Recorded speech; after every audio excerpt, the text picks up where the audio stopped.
The problems arising from heptachlor and chlordane are still with us, but at least they're not getting worse. Why? The problems arising from heptachlor by EPA scientists helped expose the risks of these chemicals and led them to be banned in the United States in 1988.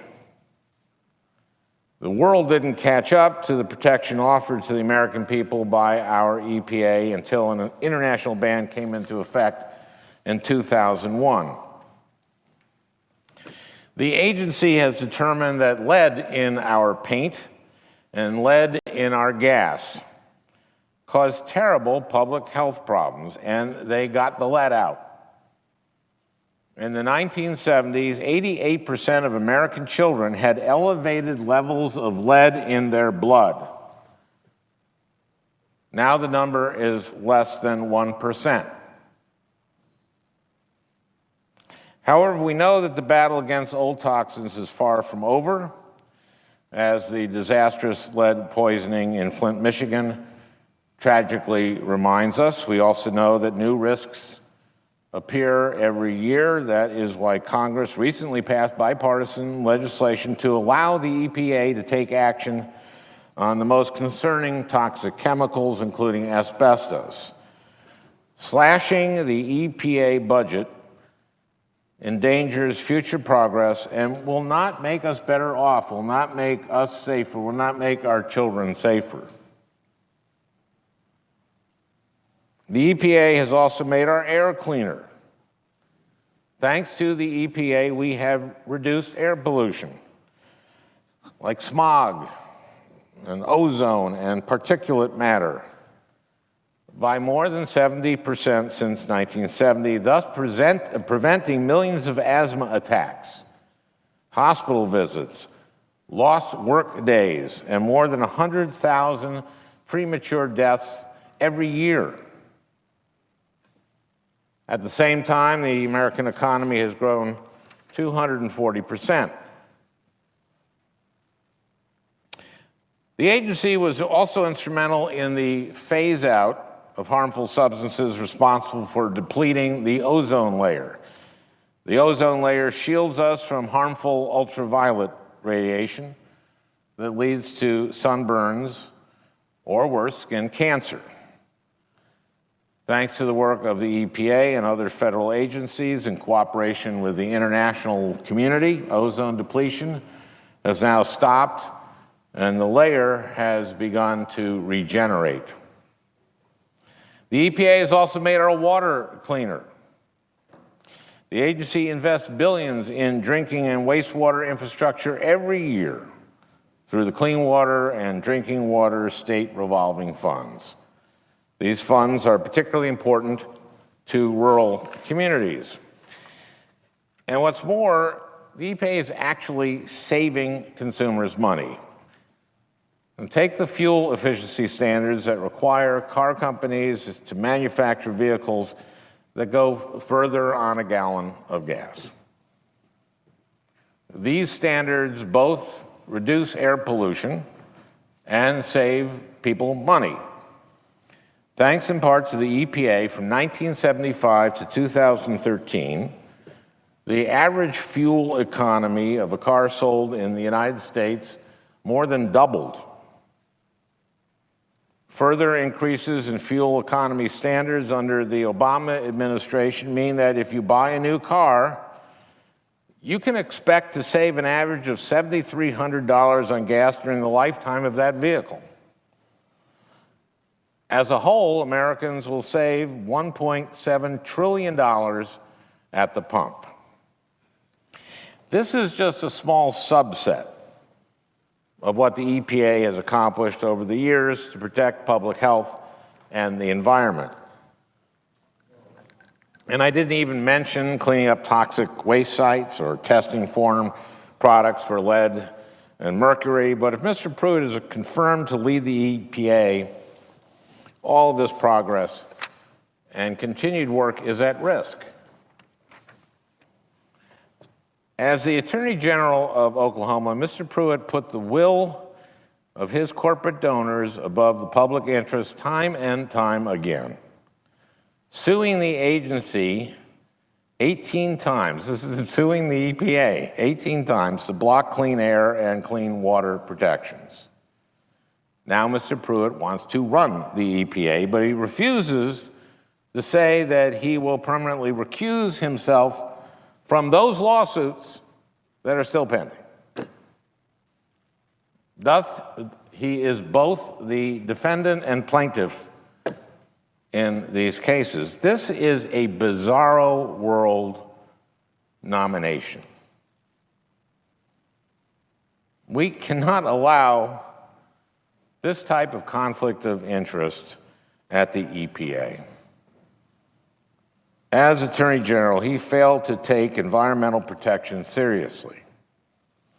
He dismantled the Environmental Protection Unit within the AG's office.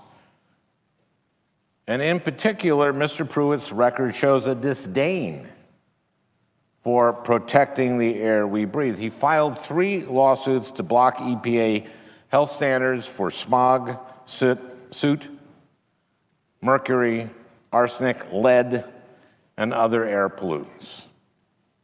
His actions directly threaten those who suffer from asthma and other lung conditions. We can't go back to the air that we had in the 1970s. We can't afford the air that Beijing has today. Mr. Pruitt is so ideologically driven to protect the interests of oil, gas, and other polluters that he even gets in the way of clean energy projects that would create jobs. Take, for example, the Plains and Eastern Clean Line, a high-voltage transmission project that President Trump has identified as an infrastructure priority. It will bring clean wind power from the heartland to power-hungry cities. As Oklahoma Attorney General, Mr. Pruitt did everything he could to kill that very same project. Even more concerning to me is Mr. Pruitt's years of opposition to the Renewable Fuel Standard, the RFS. This program is vital in our fight against dirty air, and it also greatly benefits Minnesota's rural economy. It is certainly better to drive our cars on biofuels from the Midwest than on oil from the Middle East. Now, I know that Mr. Pruitt pledged during his hearing to honor the RFS,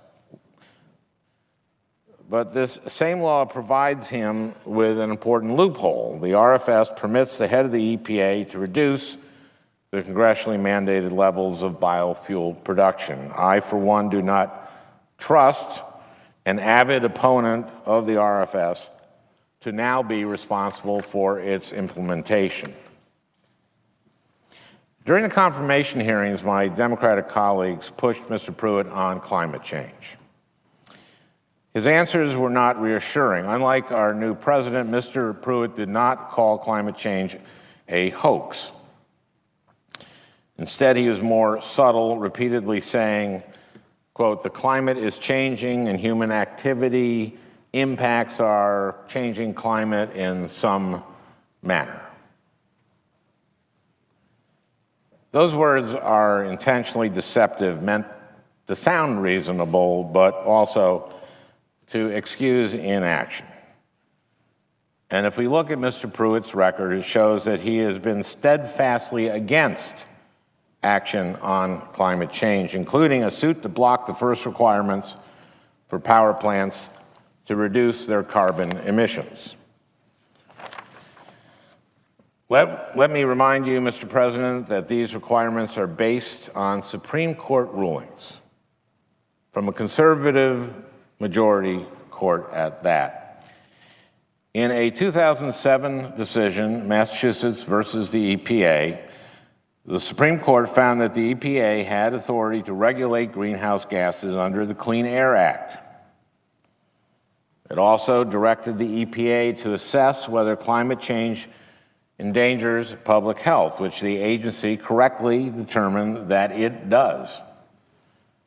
The court further ruled that because of this hazard, the EPA is obligated to regulate greenhouse gases. Now, Mr. President, during his hearing, Mr. Pruitt made clear that all he wants to do is transfer more environmental protection duties to the states.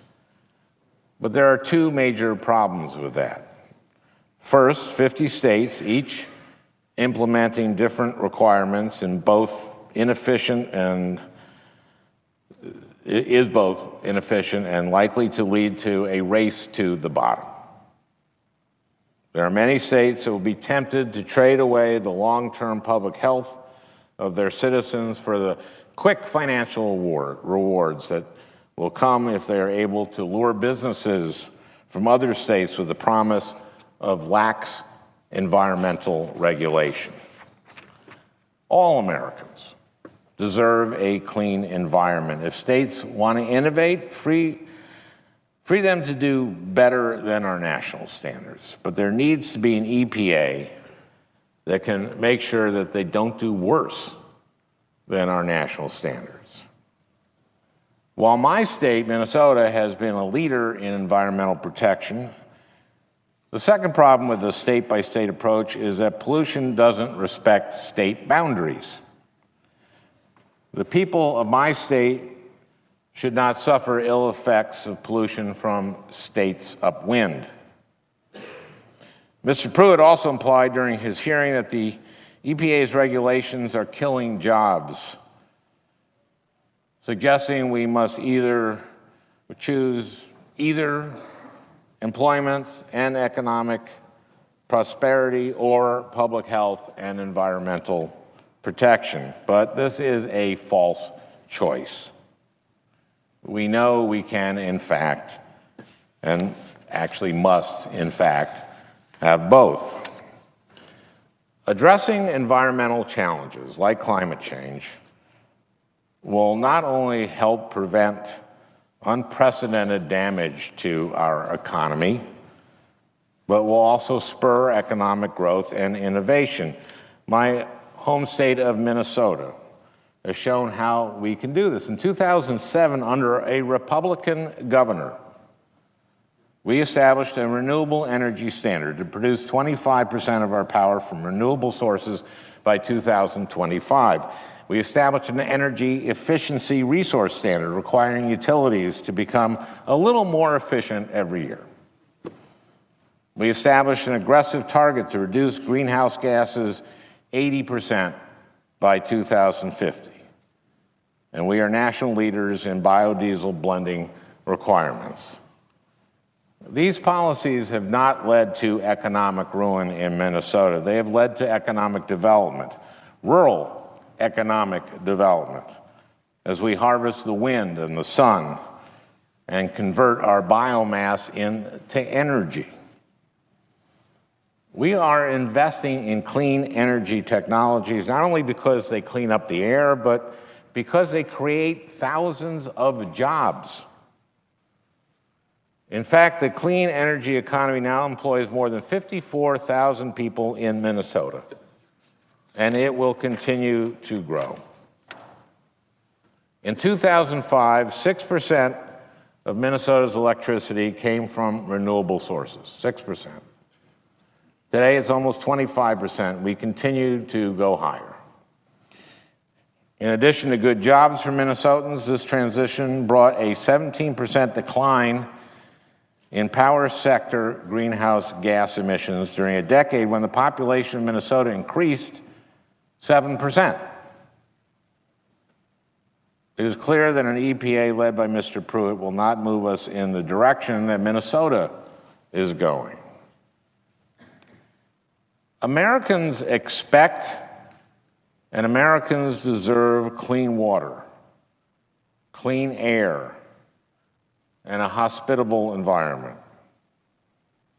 Although EPA is far from perfect, the agency has shown that a cleaner environment is compatible with economic growth. In fact, cleaning the environment helps drive economic growth. We cannot afford to entrust the EPA to Mr. Pruitt or anyone else who has a history of putting polluters' interests above the public's and above the economy as a whole. We cannot afford to entrust this agency to someone that the president has handpicked to slash its budget and prevent it from carrying out its mission.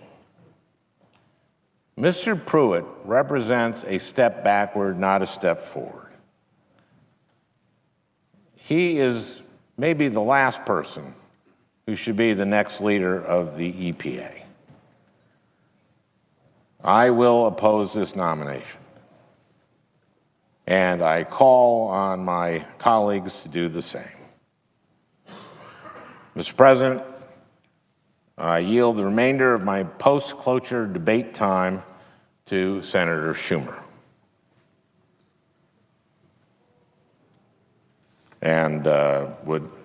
But first, I would suggest the absence of a quorum. Clerk will call the roll. Mr. Alexander.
Mr. President, Senator from Utah, I ask unanimous consent to suspend the quorum call.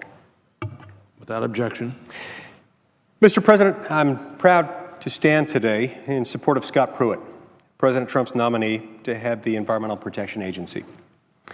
I can think of no one who is better suited or more fully qualified to lead this agency and to advance within it the reforms it so desperately needs. I look forward to voting to confirm Mr. Pruitt as EPA Administrator, and I encourage my colleagues to do the same. In many ways, the EPA epitomizes the broken status quo in Washington, a status quo that is increasingly and rightly viewed with suspicion and a certain amount of contempt by the American people. That broken, discredited status quo has been described in various ways: out of touch, arbitrary, inflexible, unreasonable, heavy-handed, unaccountable. These words could apply to any number of institutions or offices here in Washington, D.C.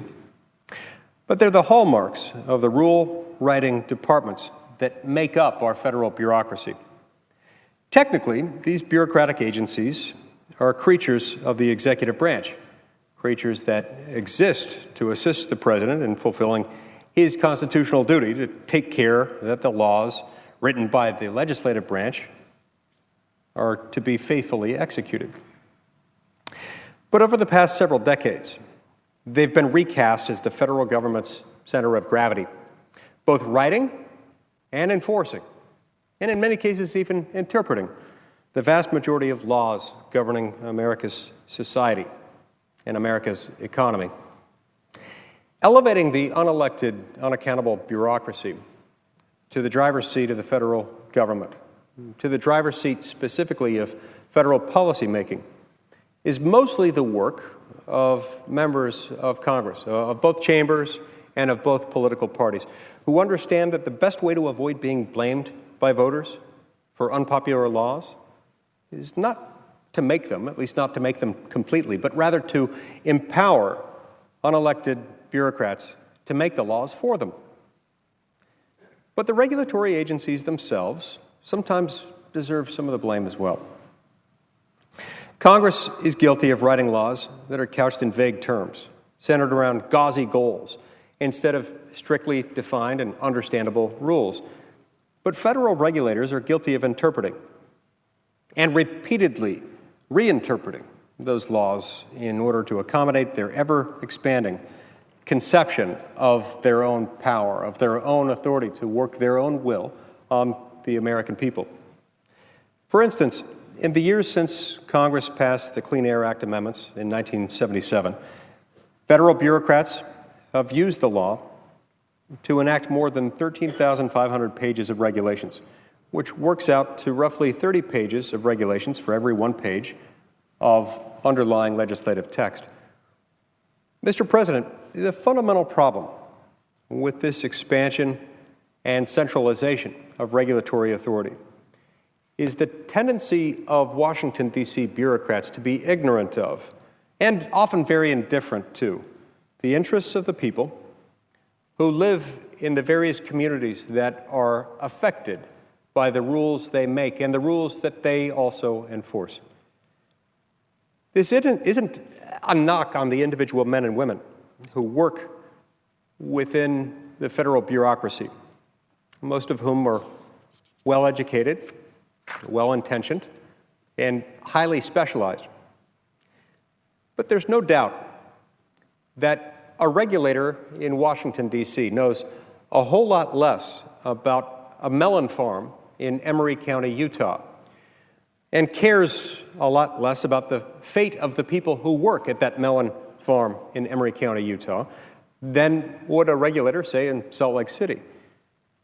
The Environmental Protection Agency, in particular, is notorious for its top-down, Washington-knows-best approach to regulation, which often runs roughshod over the immense diversity of local circumstances in our large country. Too often, the EPA treats states and state regulators not as partners, but as adversaries. It treats the states themselves not as laboratories of Republican democracy, but rather as lab rats to be tested upon for their own amusement and for the exertion of their own political power. Scott Pruitt understands this well because he has seen it firsthand. As Attorney General of Oklahoma, Mr. Pruitt has spent many years being ignored and pushed around by Washington, an experience that has taught him the need for the EPA to work with and not condescend to the states. In his Senate confirmation hearing, Mr. Pruitt explained why improving the relationship between the EPA and state-level regulators is the best way to protect our environment and uphold the separation of powers. That is the cornerstone of our constitutional system. He said, quote, "Cooperative federalism is at the heart of many of the environmental statutes that involve the Environmental Protection Agency. The reason for that is that it's the states that many times have the resources, the expertise, and an understanding of the unique challenges of protecting our environment and improving our water and our air. We need a partnership, a true partnership between the EPA in performing its role, along with the states in performing theirs.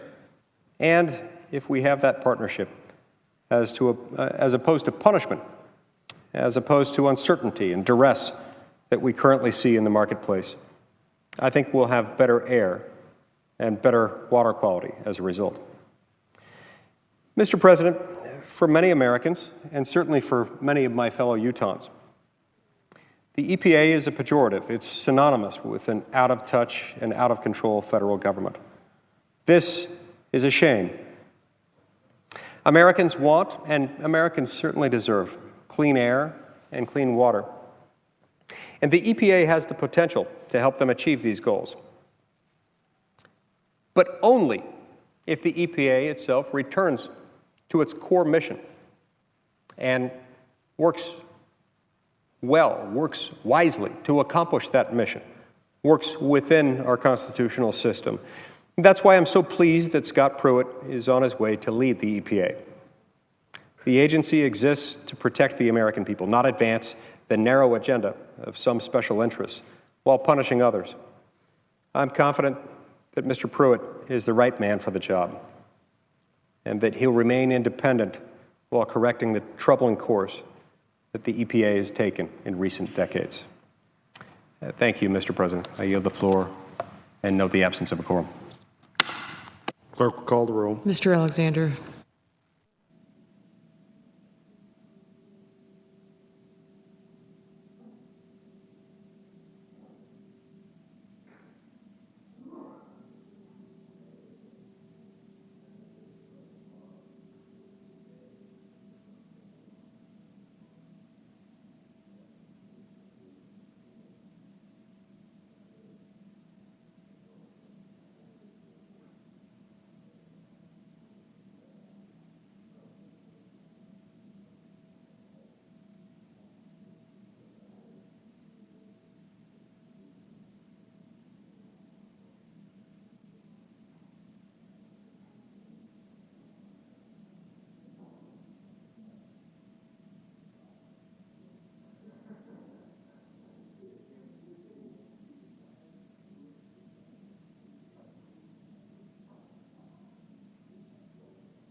Mr. President, Senator from Connecticut. thank you, Mr. President. I ask that the quorum call be lifted. Without objection. Thank you, Mr. President. We are in a day, in fact, yet another day of fast developing, dramatic events. The news today that General Michael Flynn, who served until recently as National Security Advisor, may be culpable of lying to the FBI and therefore prosecutable for a federal criminal violation, adds urgency to the need for a special independent counsel to investigate all of the events surrounding his conversation with the Russian ambassador and who knew what about it, when, and what was done. The severity of this potential constitutional crisis, and we are careening toward a constitutional crisis, makes all the more necessary that we have an objective and independent investigation, and that Attorney General Jeff Sessions recuse himself, and that the White House guarantee that documents are preserved, as we have requested in a letter sent by members of the Judiciary Committee, including myself, today. The severity of this potential constitutional crisis cannot be exaggerated.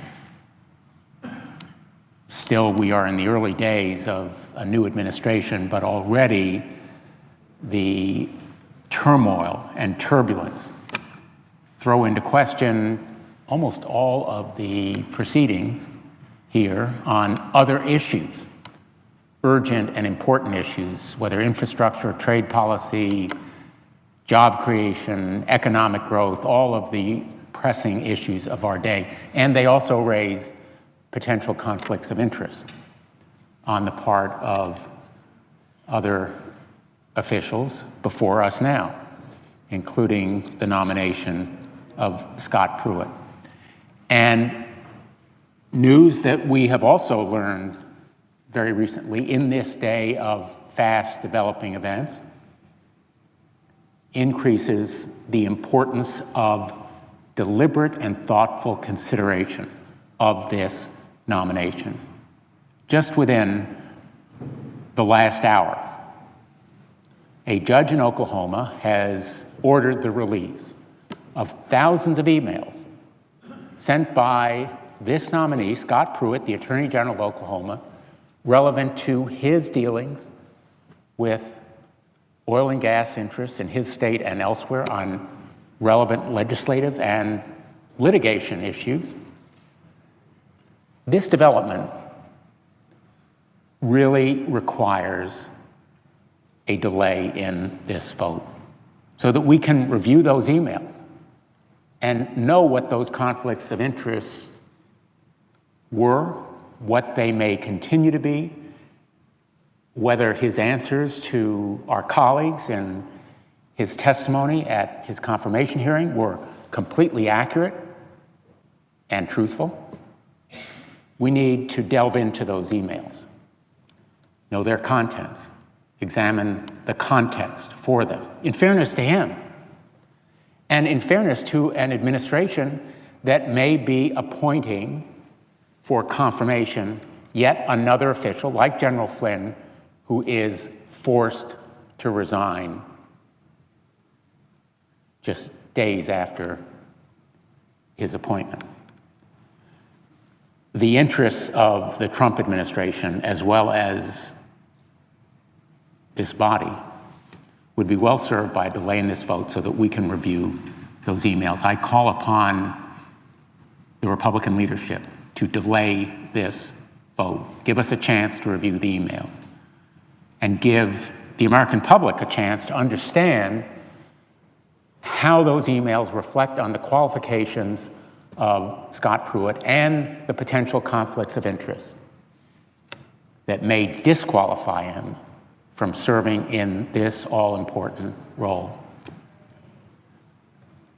I am here to oppose the nomination of Scott Pruitt, but whether you oppose or approve of this nomination, we owe it to ourselves. I say to my colleagues, we owe it to the United States Senate to delay this vote so that the potentially explosive material and contents of these emails can be fully considered. If we fail to delay, we are in effect potentially confirming a nominee that may be compelled to resign after his disqualifying conflicts of interest are exposed to public view. And we have an obligation in advising and consenting to be as fully informed as possible. If there were no such emails, if there were no such court order, there might be an excuse for rushing to judgment as we are on a track to do now. There is no excuse for a rush to confirmation. Our obligation to advise and consent implies also an obligation to review these emails as comprehensively and fully and fairly as possible before we make this decision. The President has nominated Scott Pruitt as the next administrator of the Environmental Protection Agency to serve a mission, which is to protect human health and safeguard the environment. Even before disclosure of these emails, which involve his contacts with oil and gas interests, he came before us as perhaps one of the least qualified people in the United States of America to serve in this position. I don't make this statement lightly. It may sound like hyperbole or exaggeration, but the fact is, anyone who studies Scott Pruitt's record as Attorney General of his state, and I served as Attorney General of mine, so I know this position pretty well, can see that his record is antithetical and hostile to the mission and purpose of this agency. He is a potential administrator who will take office at a critical juncture for our planet. Sea levels continue to rise, long-established weather patterns have begun shifting, and the average global temperature is rapidly approaching 2 centigrades Celsius above pre-industrial levels. That's an increase that many climate scientists believe may be a point of no return. No return for the planet, no return for us, no return for generations to come. We are at a historic moment. The question will be whether Scott Pruitt will be dedicated to doing something about climate change, about the pollution of our air and streams and rivers and oceans, whether he will be committed to enforcing the rules and laws that protect us against those dangers of degradation of our environment, degradation of the air we breathe, the water we drink, the open space that we enjoy. That is the same Scott Pruitt who was pressed by our colleagues during his confirmation hearing and could not name a single regulation designed to protect clean air or water that he supports. The very same Scott Pruitt who was asked by our colleague Jeff Merkley whether he agreed with the statement, quote, warming of the climate system is unequivocal, end quote. And he dodged and equivocated. When he was questioned about hundreds of thousands of dollars he has received in campaign contributions from energy companies, he basically refused to answer. He dodged the question. That's the Scott Pruitt who would become administrator of the EPA. And it's the same Scott Pruitt who, as Attorney General of Oklahoma, fought the tremendous progress made by the Obama administration at every turn, taking legal action against the EPA no fewer than 14 times. While he was in office, he worked hand in hand with Oklahoma's largest energy companies to roll back regulation that are vital to the health and well-being of the American people, not just the people of Oklahoma, as bad as that would be, but of all Americans, all of our planet. And when he worked hand in hand with the Oklahoma energy industry, those common bonds of purpose and work would be well illumined by these emails that today will be disclosed. And in fact, maybe some of those conflicts of interest will be revealed and dramatized by those emails. That is why we must wait to have this confirmation vote. He sued to try and block efforts to reduce nationwide emissions of methane, a greenhouse gas roughly 30 times more effective at trapping heat than carbon dioxide. He sued to block the Clean Power Plan. He took 3 separate actions against the EPA's mercury and air toxic rule, targeting standards that the EPA estimates will save 45,000 lives. That is 3 more actions, it should be noted, than he took to proactively promote clean air and clean water on behalf of the people of Oklahoma in his entire time in office. Why did he take those actions? Who helped him do it? How and why? The emails will help tell that story and answer those questions. But taken alone, even without the emails, these actions hardly show a record of someone dedicated to promoting and protecting the environment. Not once during his confirmation process did Mr. Pruitt demonstrate to me a convincing willingness, let alone eagerness, to uphold the mission of the agency he now hopes to run. Nor has he shown an intent to be open and responsive with members of this body. Most troubling of all, he has in no uncertain terms failed to give any indication that he will be a champion for our environment and that he will advance scientifically sound policies to protect the public's health.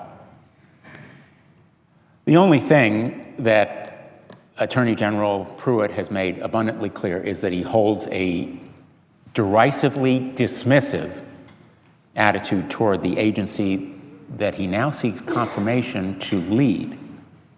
His nomination is an affront to the EPA, but even more, it's a threat to our health, a threat to our environment, a threat to the quality of our air and water, and a risky gamble on the world we will leave to our children and our grandchildren.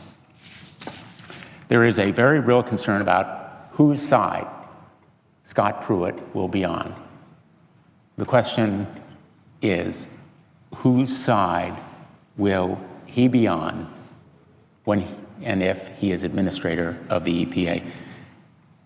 He has already shown a willingness to use the power of whatever office he holds to advance an extreme agenda and to malign opponents.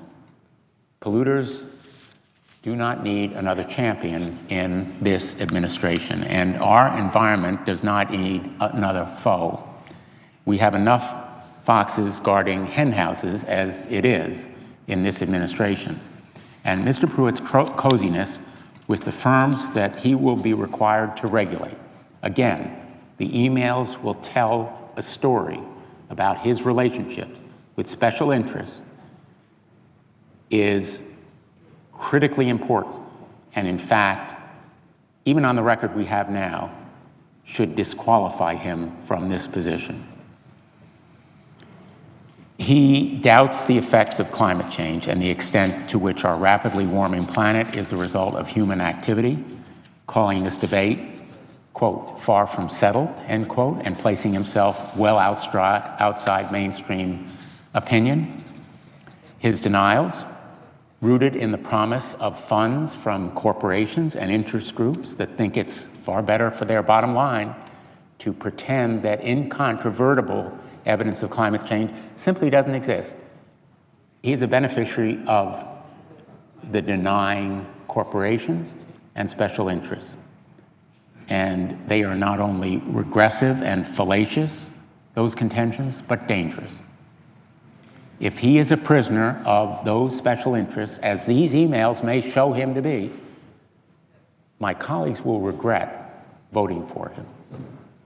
Another reason that delay in his confirmation vote is appropriate and necessary now. The scientific evidence of climate change and human involvement in it is overwhelming.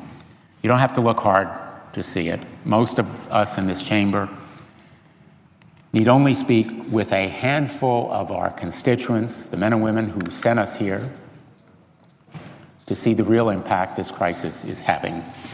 My home state of Connecticut has experienced a major rise in storms that have cost hundreds of millions of dollars in damage as well as several lives. It seems that as soon as our state begins to rebuild from one storm, another wreaks havoc on many of the same devastated communities. These monster storms have become the new normal. In Connecticut and around the country, weather disasters are rapidly becoming part of our way of life, tragically, for innocent people caught in their wake. In just 6 years, Connecticut has weathered the damage and destruction of a freak October snowstorm, Superstorm Sandy, and the force of numerous nor'easters. Severe storms like these events, as well as other disasters, floods, tornadoes, droughts are happening at a rate 4 times greater than just 30 years ago. I'm not here to argue climate change. I am here to argue that Scott Pruitt is unqualified to fight climate change because he denies it as a problem, and he denies the mission and purpose of the EPA as a vital purpose and mission of our federal government. The people of Connecticut understand climate change, and they get it. They understand that it's happening, and that it's happening in their everyday lives, and they see its effects, they know its causes, and they know the truth. It will get worse. We need to take action. This body is on the verge of action that should be postponed so that we can consider vitally important information in those emails that reflects on conflicts of interest, ties to special interests, influence on Scott Pruitt, benefits to him in the past, and debts that he may owe, literally and figuratively, to those special interests that may impact his performance as administrator of the EPA. As Attorney General of my state, environmental protection was a priority to me. And I will be honest, I sued the federal government, just as Scott Pruitt did. I sued the federal government so that environmental protection would be made more rigorous and stringent, and people would be protected, not to slow down the EPA, but to speed it up, to provide impetus for its action. and in fact, to compel it to carry out its mission and purpose. Scott Pruitt has acted in exactly the opposite way. And the reasons for his antipathy and hostility to the EPA may well be illustrated even more dramatically and directly by these emails we should consider. And I urge the Republican leadership to postpone and delay this vote so that we may, in fact, consider those emails. Thank you, Mr. President. I yield the floor. Senator from Minnesota.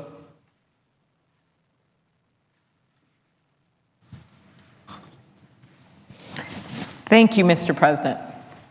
Mr. President, I want to first thank Senator Carper for his leadership today, and I rise today to join him in speaking about the nomination of Scott Pruitt to be Administrator of the Environmental Protection Agency.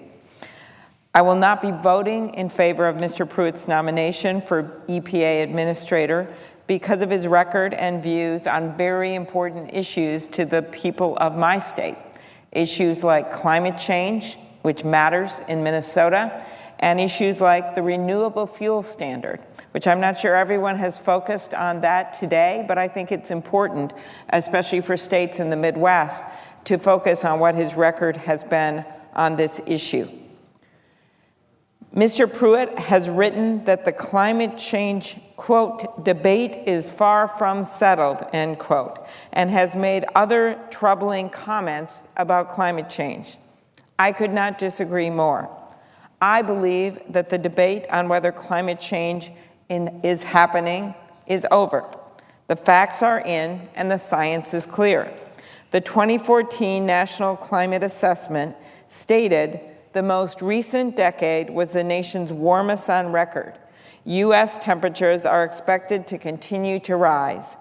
It was drafted by over 300 authors and extensively reviewed by the National Academy of Science and a federal advisory committee of 60 members. And the 2014 Quadrennial Defense Review of the Department of Defense of the United States stated, the pressures caused by climate change will influence resource competition while placing additional burdens on economies, societies, and governance institutions around the world. Climate change isn't just about melting glaciers and rising ocean levels, although it is certainly about that. But it is also about what we have experienced in the Midwest. I remember when I first got to the Senate, hearing from experts, including people in our own Defense Department, major military leaders, who talked about the fact that one of the consequences of climate change will be, first of all over the world, in economies that are already struggling. We're going to see some of those developing nations encounter unpredictable weather, hurricanes, tsunamis.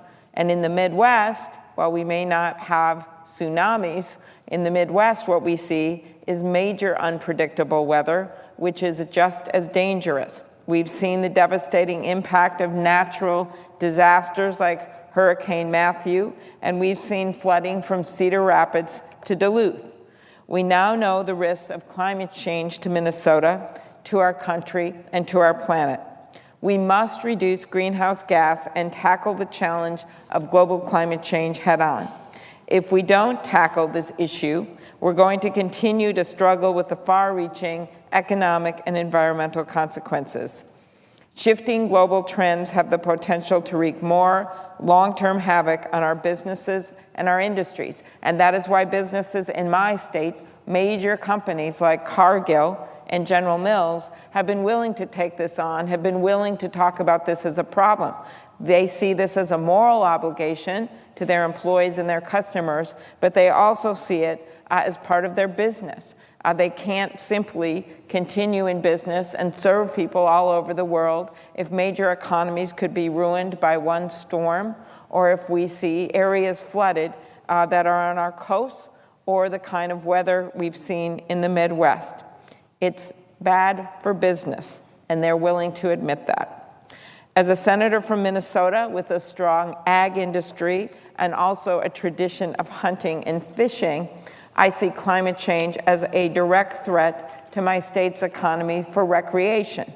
It's also a threat to our state's heritage of enjoying the outdoors, whether that's snowmobiling, whether that's our wildlife, where we've seen some major changes to our wildlife in our state. I've always believed that an all of the above plan is necessary to build a new energy agenda for America, but it must be an agenda that recognizes the challenges of climate change. And someone who heads up the EPA must believe in science. It is an agency grounded in science. Mr. Pruitt has also been quoted as saying, quote, "The ethanol fuel mandate is unworkable." Now, I know he has changed some of his views since he was nominated, but I, as a senator from a state that relies on renewable fuels as one of our major industries in the ag part of our state, must look at his entire record and what he's actually said when he's been in positions of power. How do I see the renewable fuel standard? The renewable fuel standard has led to important advancements in clean energy, and the standard has provided stability and predictability that have and will continue to drive long-term investments in the renewable space.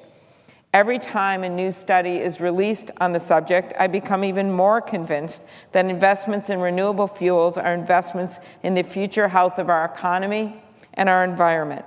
A recent study by ABF Economics showed that the ethanol industry generated $7.37 billion in gross sales in 2015 for Minnesota businesses and $1.6 billion in income for Minnesota households.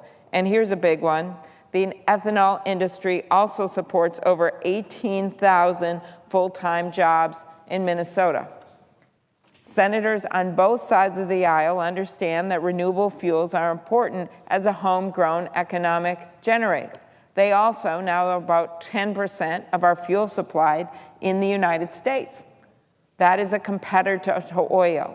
That allows us, when we have that kind of competition, to have everything from electric cars to other kinds of renewables, and we just simply should not simply rely on the oil industry to fuel our vehicles. Renewable fuels are an important competitor.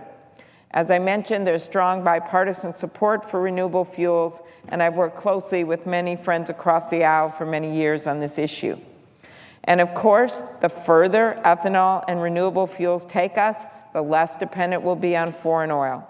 We need and want a mixed fuel supply. Now is not the time to waver on support for renewable fuels. The EPA administrator has many flexibilities under the law to slow or make changes to the renewable fuel standard. And that is why I'm concerned about the past record of this nominee on this important issue. Another reason why we need consistent and effective leadership at the EPA is in the fight to maintain and restore the Great Lakes. Our Great Lakes contain 90% of our nation's supply of fresh surface water and supply drinking water for 30 million Americans. And our economy, the Great Lakes' combined economic impact is so enormous that restoration alone is estimated to provide $50 billion in long-term economic benefits. That's why last year's Water Infrastructure Improvements for the Nation Act reauthorized the Great Lakes Restoration Initiative.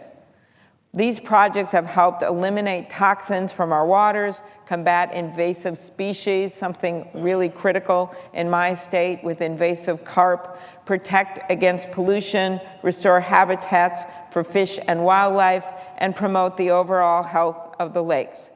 The administrator of the EPA is responsible for leading efforts to implement, administer, and distribute grant funding across agencies that undertake restoration activities. Minnesota, as I noted, is home to a thriving outdoor economy that relies on clean water free of invasive species. It is vital that our next EPA administrator continue to take action to stop the spread of invasive carp before they reach the Great Lakes and many of our most important northern waters. My background, my grandpa was an iron ore miner. He worked 1,500 feet underground in the mines most of his life. And every day when he went down in that cage, He would always think about what he liked to do in the outdoors. He loved to hunt. He loved to visit about once a year when they would borrow a car from my uncle. They would go to see Lake Superior, and he would bring his sons to see Lake Superior. So I want an EPA administrator that sees that, yes, you want a strong economy, and yes, those things can work together with the environment, but you also need to preserve that outdoors and that wildlife and those great lakes that my grandpa and my family hold so dear. Mr. Pruitt has articulated extreme views about the role of the EPA, but there's a bigger problem here. We still don't know his full views and record. My colleagues who sit on the Environment and Public Works Committee have asked Mr. Pruitt to produce critical documents that will clarify his record and vision for the EPA. And 19 times, Mr. Pruitt told senators that they should get the information from his Attorney General's office. Well, they tried, and they have not succeeded. The Oklahoma Attorney General's office told them that they have a 2-year backlog for such requests. In committee questions for the record, my colleagues asked Mr. Pruitt to clear the backlog and provide the committee with these communications. Once again, he declined. Mr. Pruitt has not provided the Senate with the information that we need to make an informed decision about his nomination. The EPA administrator will be entrusted with protecting the health and well-being of Americans. This is a tremendous responsibility. That's why Americans deserve a clear picture of Mr. Pruitt's record on protecting public health, clean air, and clean water, including a review of the emails that were ordered to be released today. Now I'd like to turn to another topic, and actually after watching parts of the president's lengthy and unpredictable news conference today, I came upon some of the parts dealing with Russia, and I thought it was important that I come down to the floor and address them. The part of the press conference that I saw was where the president referred to the reporting that's been done on Russia as fake news.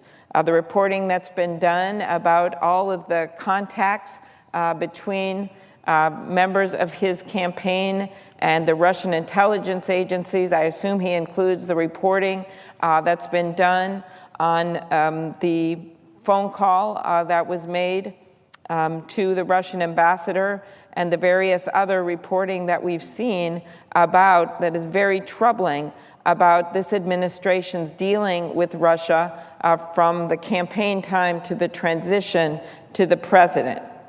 And I would just like to say that this is far from fake news, that this is fact. And if you don't believe it's fact, then that means that you don't believe 17 United States intelligence agencies, and that instead you take the word of Russian intelligence and Putin's word.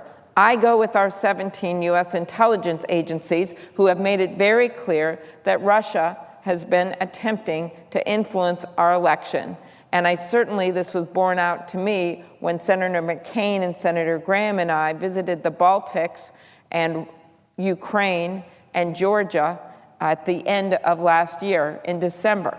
What we saw there and what we heard there makes you know that this is not just one single instance of Russia trying to influence one candidate's campaign or even one election or even one country's election, that this is a modus operandi, that they have done this before. They did it in Estonia when they were mad that they moved a statue. What did they do? They shut down their internet. They did it in Lithuania when the Lithuanians had the audacity to invite members of the Ukrainian parliament that were in exile because they were part of the illegally annexed Crimea.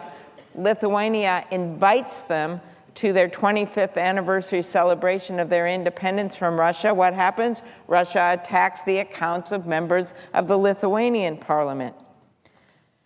I have already expressed deep concern about this administration's lack of transparency on a variety of critical issues. But nowhere is this more true than when it comes to this administration's interactions with the Russian government. For months, U.S. intelligence agencies have said that Russia used covert cyber attacks, espionage, and harmful propaganda $200 million worth to try and undermine our democracy. Reports show it, and the facts prove it. And unlike what the president said today at the press conference, this is not fake news. Last week, in fact, we learned that the very day President Obama imposed sanctions on Russia for their unprecedented attacks on our democracy, a member of the Trump transition team spoke to a senior Russian official regarding those sanctions and then did not tell the truth about it. The National Security Advisor, the person charged with the most sensitive matters of U.S. national security, misled the vice president and, in turn, the American people. We have now seen two people resign, the campaign manager for Trump's campaign and the National Security Advisor. And one of the things they have in common is Russia and a relationship with Russia. So no, this is not what the president said at his press conference today or earlier in a tweet. This is not about some kind of sour grapes, those were not his words, but his implication about the loss of Hillary Clinton.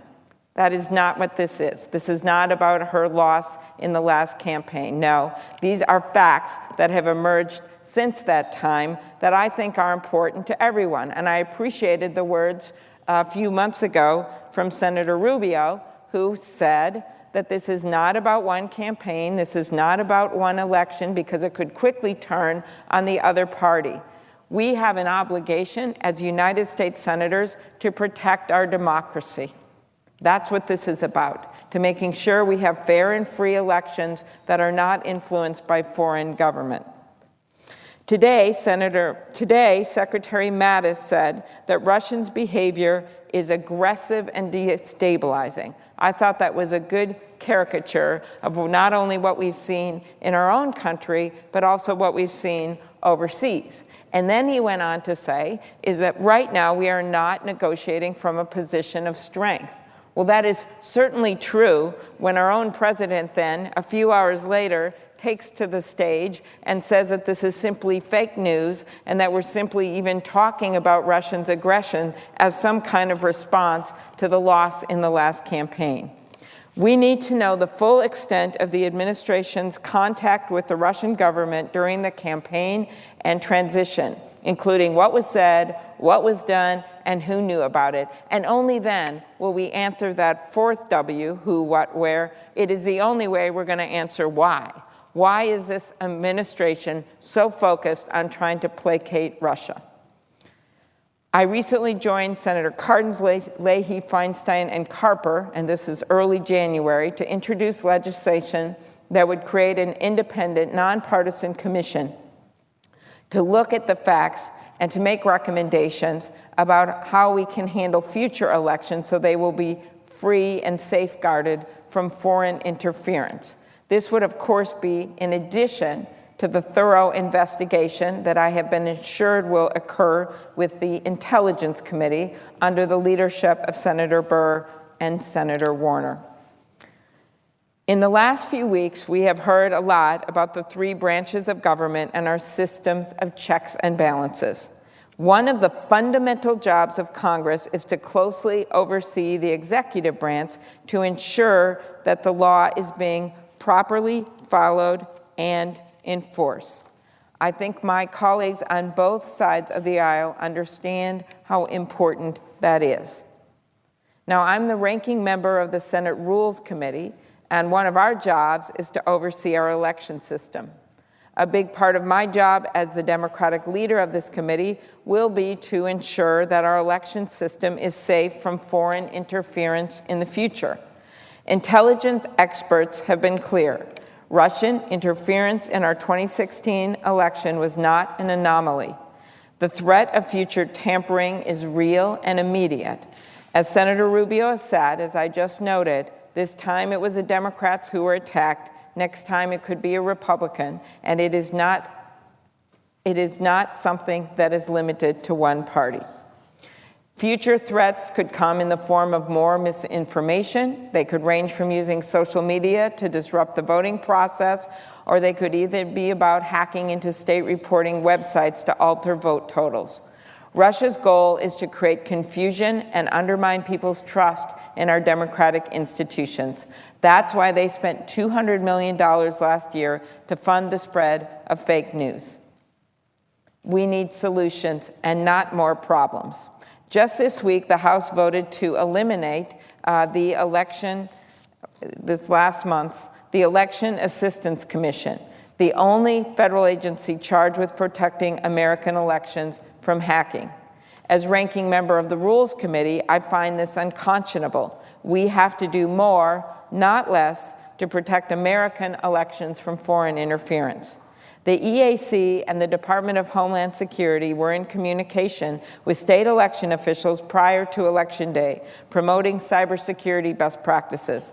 Our agencies have ensured that safeguards like provisional ballots would allow people to cast ballots even if their systems were hacked.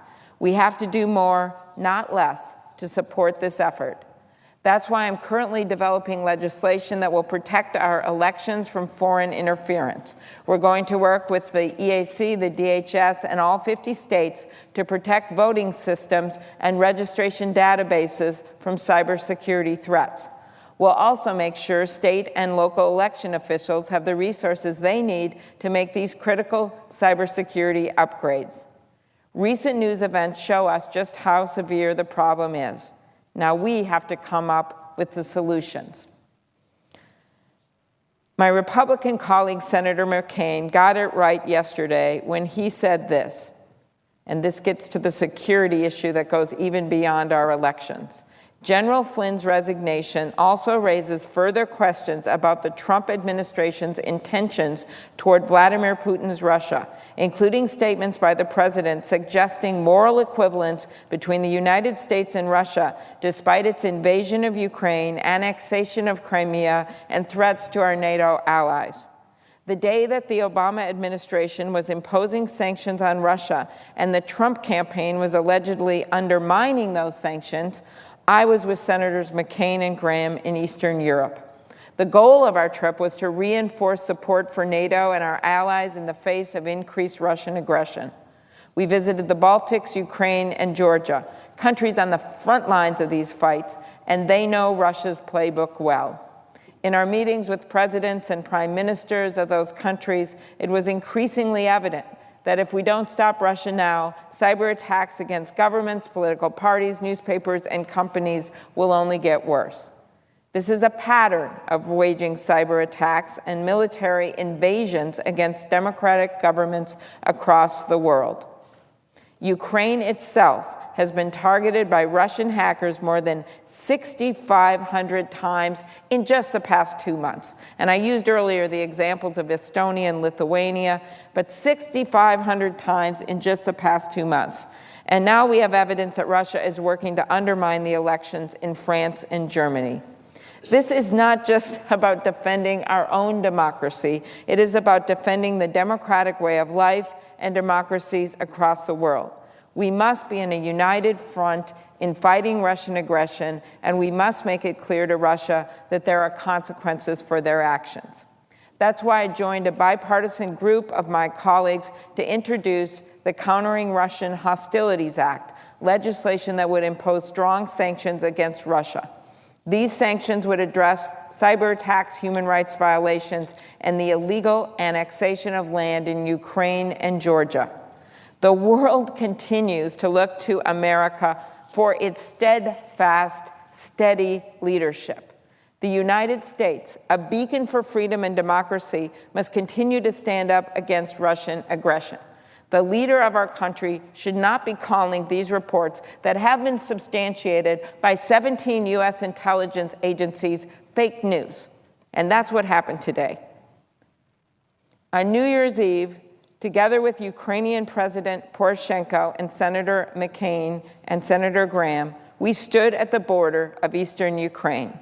2 years after Russia's illegal annexation of Crimea, 2 years after the invasion of eastern Ukraine, 10,000 lives lost. Ukrainian soldiers stood, and they have continued to stand, protecting their homeland and defending their democracy. For years, our allies have been subject to aggression and invasions, but they are undeterred, unwilling to give up what they fought so hard for: independence, freedom, and democracy. If we are committed to ensuring that Russia's hacking, invasions, and blackmail do not go unchecked, we must do everything in our power to uncover the full extent of this interference in our own political system. As our allies stand there every day, losing people on the front line, looking to us for support, looking to us, we cannot turn our own back on an invasion, a cyber invasion on our own democracy. We must also stand up for independence, freedom, and democracy. Mr. President, I yield the floor. Mr. President. The senator from Delaware. Mr. President, I ask unanimous consent that Leah Rubenstein and my staff be granted floor privileges for the remainder of this Congress. Without objection. Mr. President, I want to initially begin by thanking my colleague from Oklahoma for graciously allowing me to proceed first ahead of him. He is, as ever, a terrific colleague. And I'd like to associate myself with the remarks of my colleague from Minnesota. I, too, led a bipartisan delegation, 2 Republican House members and 2 Senate Democrats to Eastern Europe in August, and observed many of the same issues and concerns that she just raised, and have joined her along with 10 Republican senators and 8 other Democratic senators in the legislation she mentioned, and I think this is an important issue on which all of us should focus. Let me turn to the matter at hand, the nomination of Scott Pruitt to serve as Director of the EPA. Mr. President, I want to thank my colleagues, many of whom have come to the floor to speak about the nomination of Scott Pruitt to lead the EPA, and most essentially, my senior senator and friend from my home state of Delaware, Tom Carper, ranking member of the Environment and Public Works Committee, who has ably led this fight. I'm glad to be able to join my colleagues to make clear why, in my view, someone who doesn't believe in a core federal role in protecting the environment is not the right person to lead the federal agency charged with just that mission. It is possible that we in this chamber have now forgotten why the Environmental Protection Agency was created in the first place. The idea of federal protection of our environment really started to take hold when the Cuyahoga River caught fire again in June of 1969. The public outrage that rightfully followed this near spontaneous combustion of a river helped lead to the EPA's creation in 1970 and the passage of the Clean Air Act the same year and the Clean Water Act in 1972.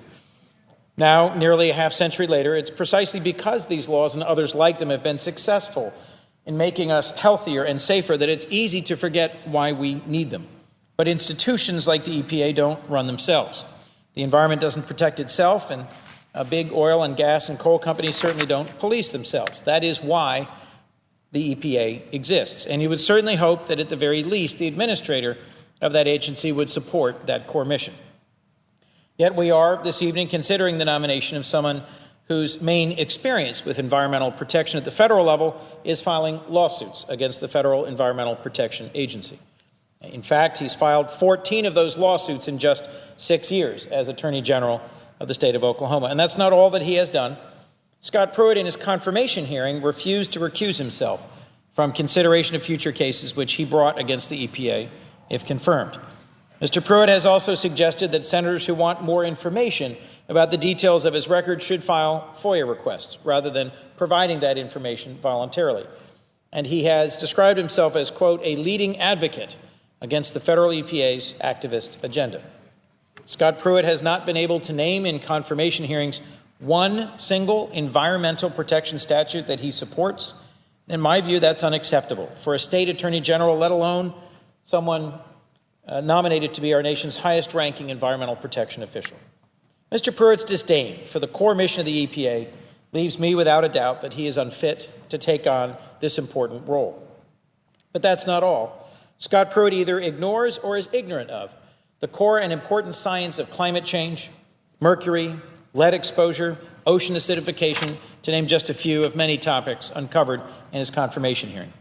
Mr. Pruitt acknowledges that the climate is changing, but says that the role, the influence of human activity is, quote, subject to debate.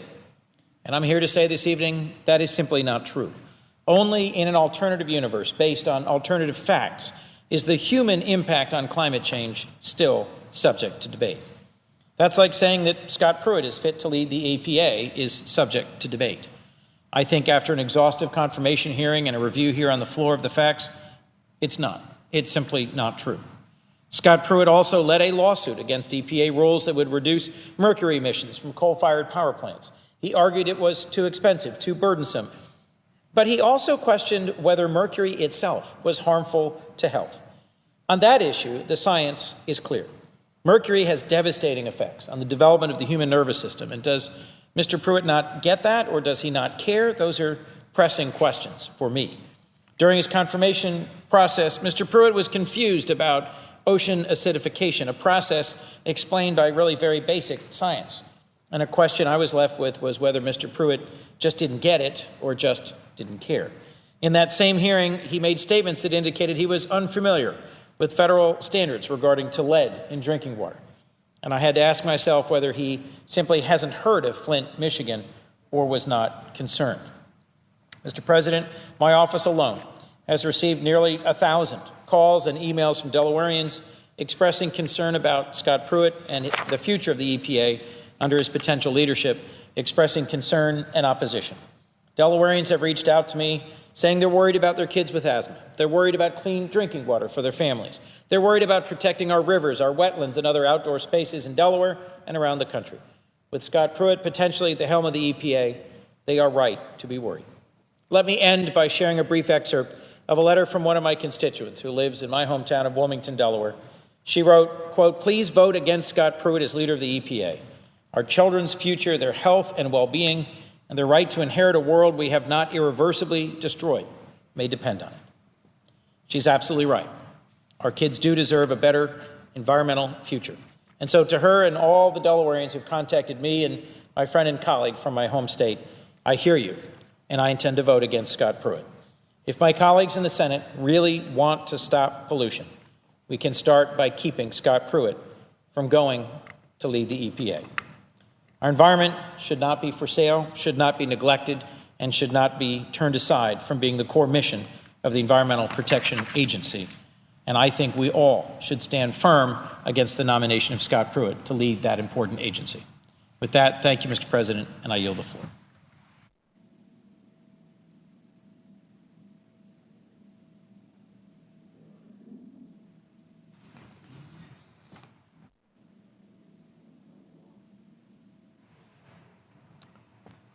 Mr. President.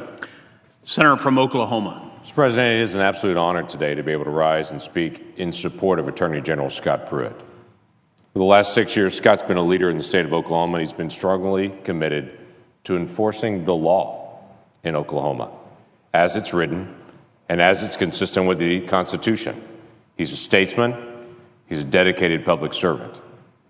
As the administrator of the EPA, I'd fully expect Scott to be able to lead the agency to follow every environmental law and to partner with states, local authorities, and tribes to do what's best for the present and for the future. Now, I've heard some people talk about their opposition to Scott's nomination, saying they don't believe that Scott believes in clean air and clean water. That's not the issue for Scott. Scott absolutely believes in clean air and clean water, and the accusations that somehow he wants dirty air and dirty water and our children to be poisoned is ludicrous. The question for Scott is not if we should have clean air and clean water, it's who is the primary steward of our clean air and our clean water.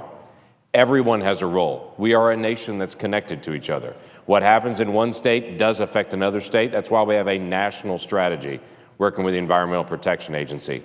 But in the Clean Water Act and in the Clean Air Act, the states are given primary responsibility through what's called a state implementation plan to determine what's best in there and the best solution to be able to deal with the issues of air and water. Scott has fought for the states to be allowed to be in the driver's seat with regard to all of the state resources, arguing for those that work at wind farms and oil fields and on cattle ranches, for families that have drinking water and to breathe the air and that live there. The people that should have the loudest voice should be the people that actually drink that water and breathe that air and understand the effects of it firsthand. He's not been alone in this fight. As the Attorney General of Oklahoma, he stood shoulder to shoulder with more than half of the states to ensure the federal government operates within the bounds and the statute of the Constitution.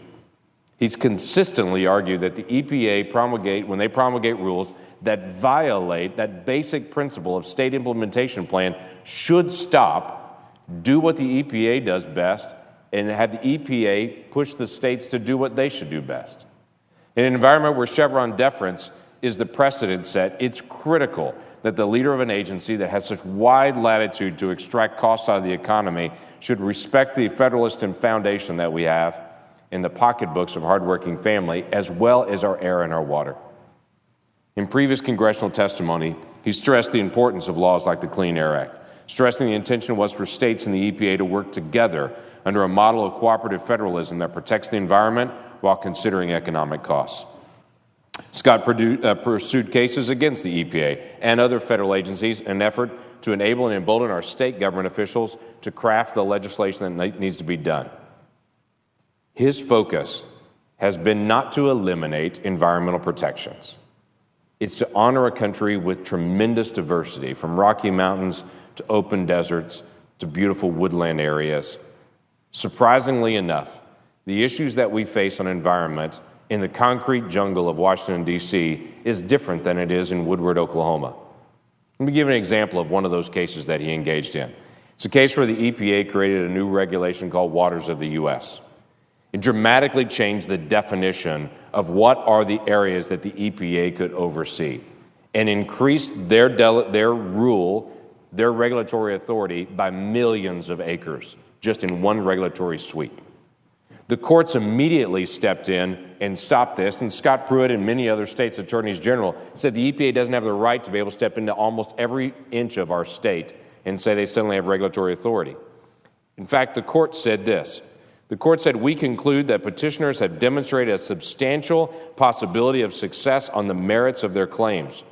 Furthermore, they said this, "What is of great concern to us in balancing the harms is the burden potentially visited nationwide on government bodies, state and federal, as well as private parties." The court stepped in and agreed with Scott Pruitt that the EPA was overreaching, and that case is still in the courts right now. That is a reasonable thing to be able to do for an attorney general that has the responsibility to not only manage the legal issues of the state, but to also watch out for the consumers of the state.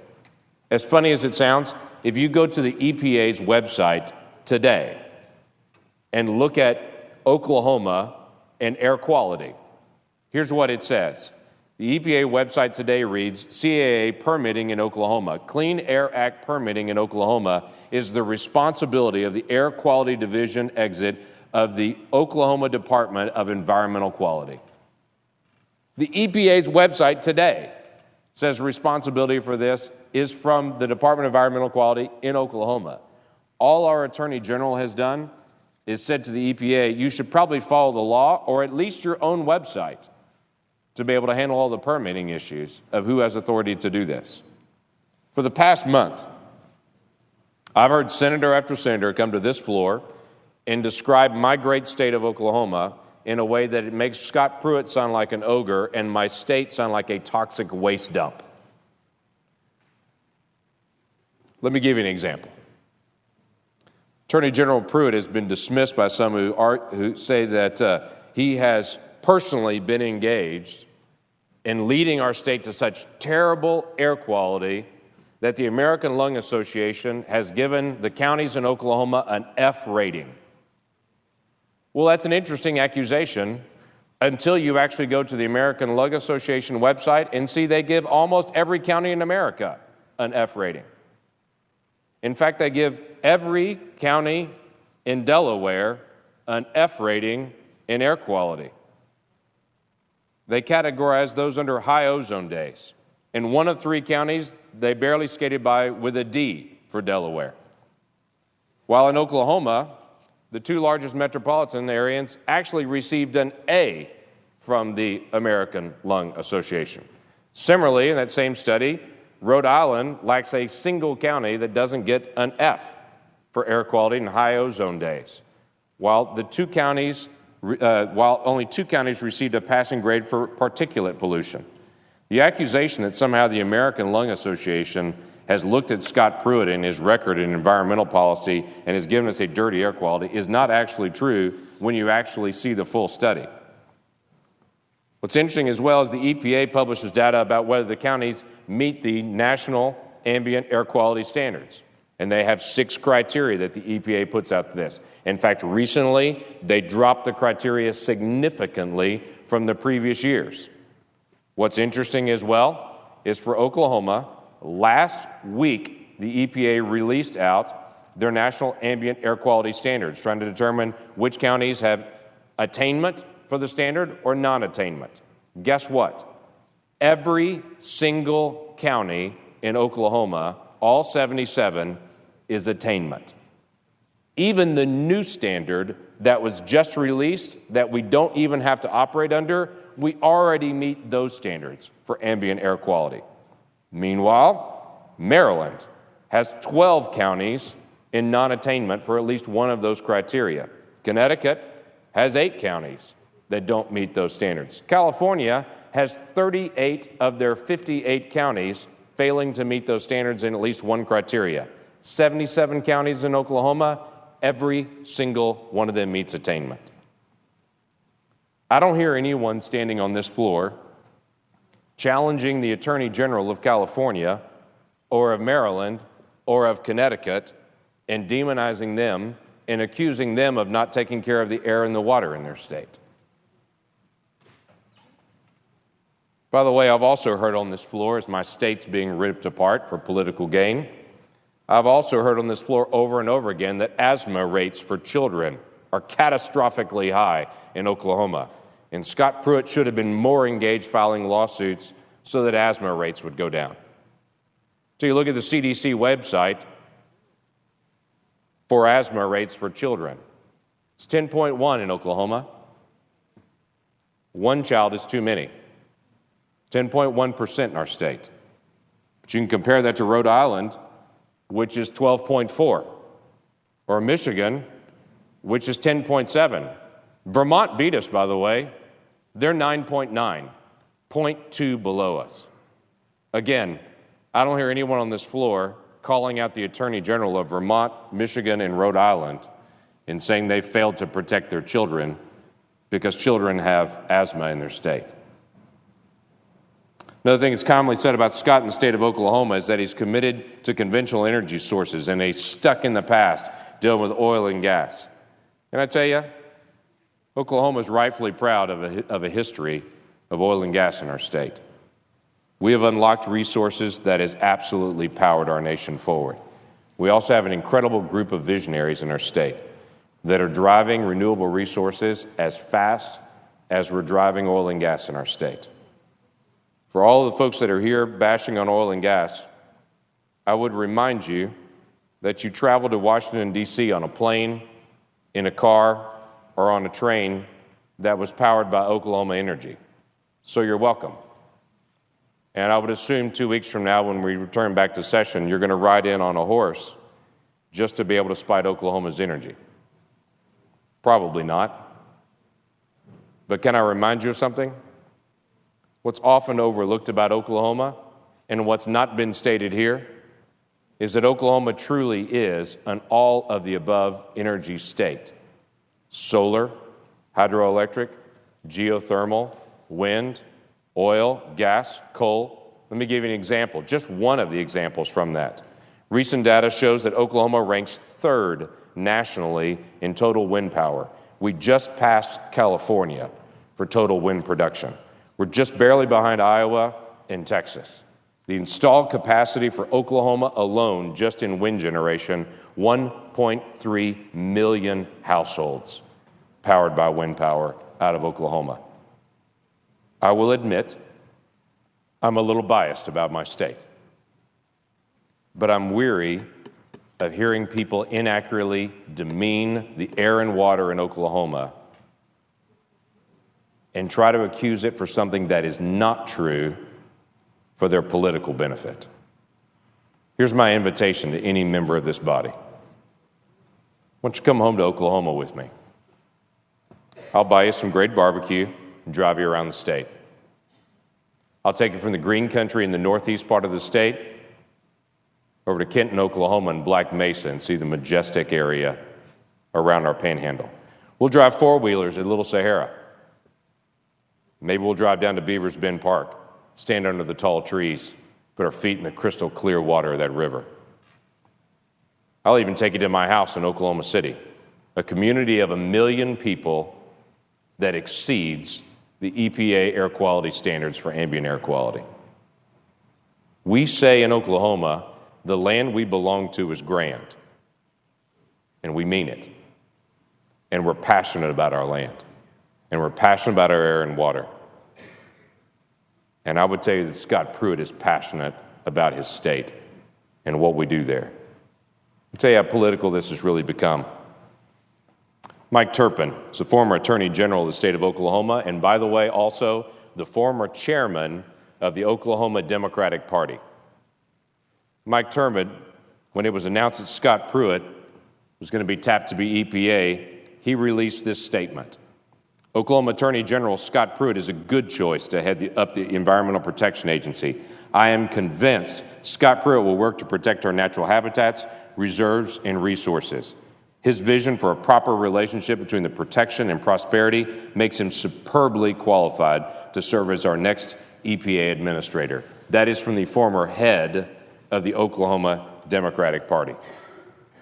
So far, my colleagues have found a good reason for every cabinet nominee to delay. This has now been the slowest confirmation process for any president since George Washington. The tradition has always been the president won an election. He should be able to hire his own staff and his own cabinet and get busy going to work. That's what the American people asked him to do. And Scott Pruitt deserves an up or down vote, and he deserves our trust to be able to take on and follow the law, doing what the EPA has required them to do. Scott Pruitt is a friend. And I understand that some folks have attacked him that have only met him in a hearing or read about him on some blog site. But I've prayed with Scott. I've seen Scott struggle with hard decisions that affect our state's future. I've seen Scott listen to people from all sides of an issue, and I've seen him take difficult stands. I think he'll be an excellent EPA administrator.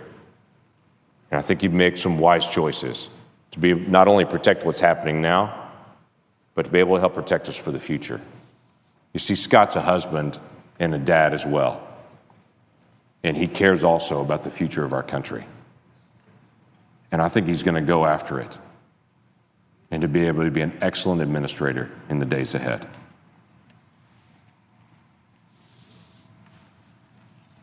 Mr. President, I ask that I have a second moment to speak and to be separated out.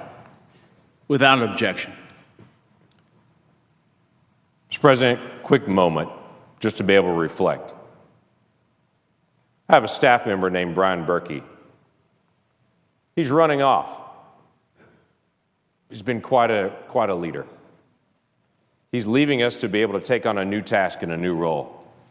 But since 2010, he's been a tremendous asset to the United States Senate. Scott Berkey is a student of Senate procedures.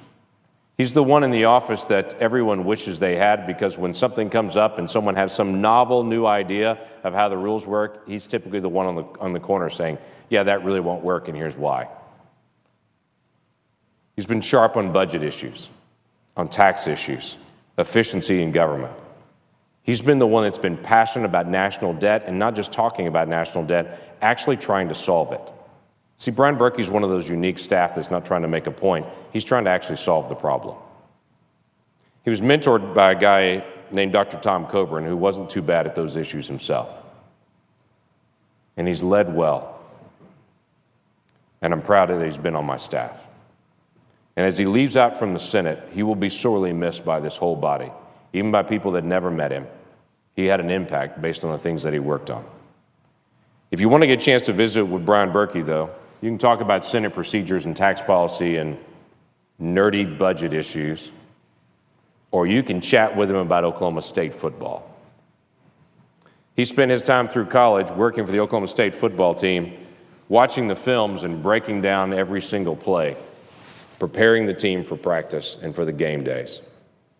He's a great student of people and of process. And I just want to be able to pass on to the president that there's a guy named Brian Berkey that's leaving the Senate in the next week. And he'll be sorely missed by this Senate and by our team in the days ahead. With that, I yield back.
Grateful to be joined by family and friends, but most especially grateful to be joined by Pam Mulvaney. Pam, thank you for being here, and thank you for your family's commitment to the United States in this new chapter. We also have with us a distinguished group of guests. Senator Mike Enzi, the chairman of the Senate Committee on the Budget, is with us today. Mr. Chairman, thank you for being with us today. Senator Ron Johnson, also on the Budget Committee. And the Congressman's good friends, Senator Tom Cotton, Representative Mark Meadows, Representative Justin Amash, and, of course, his fellow South Carolinians, Senator Lindsey Graham and Senator Tim Scott and Representative Joe Wilson. That's quite a turnout, and I know it means the world to the President as it does to our new director. Give all these members a round of applause.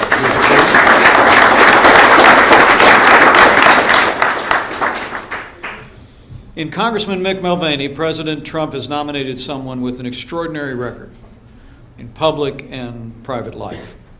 He once described himself as a serial entrepreneur, starting no fewer than 4 businesses over the course of his life, and along the way he established himself as a principled, results-driven leader. And he'll be bringing those leadership qualities and his well-earned reputation for fiscal responsibility to his new role leading the Office of Management and Budget. These qualities have served him well in public office. In 2006, he won a seat in South Carolina's House of Representatives, followed 2 years later by a seat in the state Senate. 2 years after that, he ran for the United States Congress on a promise of faithfully serving the good people of the Palmetto State. I had the great pleasure of knowing Congressman Mulvaney as a member of Congress, and I couldn't be more enthusiastic at the President's decision to task him to lead this vitally important agency in our national budget. He quickly established himself in the Congress, as I saw firsthand, as one of the leading fiscal experts on Capitol Hill. His work on the House Committees on Financial Services, Oversight, Government Reform only added to that sterling reputation. A happy warrior on behalf of fiscal responsibility, Mick Mulvaney will bring those very same qualities to the Office of Management and Budget. Mick, President Trump has asked you to lead the Office of Management and Budget, a vital role in a day and age of deficits and debt. And we're both very confident that your leadership, your integrity, and your commitment to protecting America's fiscal and economic future will serve all the people of the United States with great distinction. Thank you for stepping up at this time in the life of our nation. And on behalf of President Trump, it now is my great privilege to administer to you the oath of office. So if you step to the side, place your left hand on the Bible and raise your right hand. Repeat after me. I, John Michael Mulvaney, do solemnly swear I, John Michael Mulvaney, do solemnly swear that I will support and defend the Constitution of the United States that I will support and defend the Constitution of the United States against all enemies, foreign and domestic, against all enemies, foreign and domestic, that I will bear true faith and allegiance to the same, that I will bear true faith and allegiance to the same, that I take this obligation freely, that I take this obligation freely, without any mental reservation without any mental reservation or purpose of evasion, or purpose of evasion, and that I will well and faithfully discharge the duties and that I will well and faithfully discharge the duties of the office upon which I am about to enter. of the office upon which I am about to enter. So help me God. So help me God. Congratulations.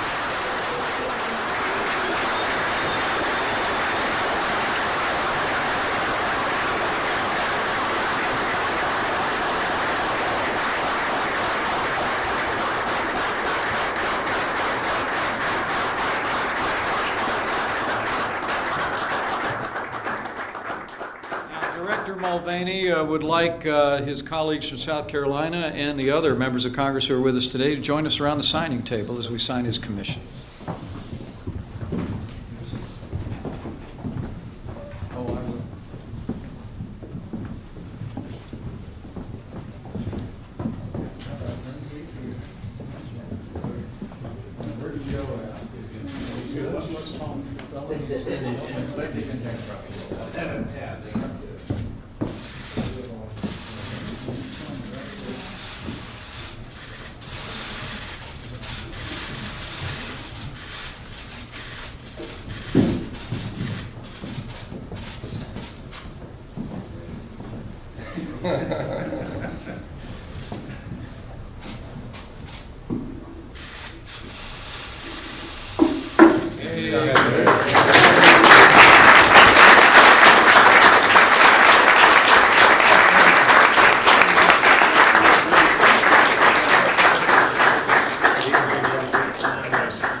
All right, folks, thank you very much for joining us. We're going to shut down the stream for now because I'm going to film one video that is going to be uploaded in just a few minutes.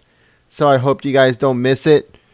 But I hope to see you guys here next time. We start again tomorrow, 6 a.m. Pacific, 9 a.m. Eastern.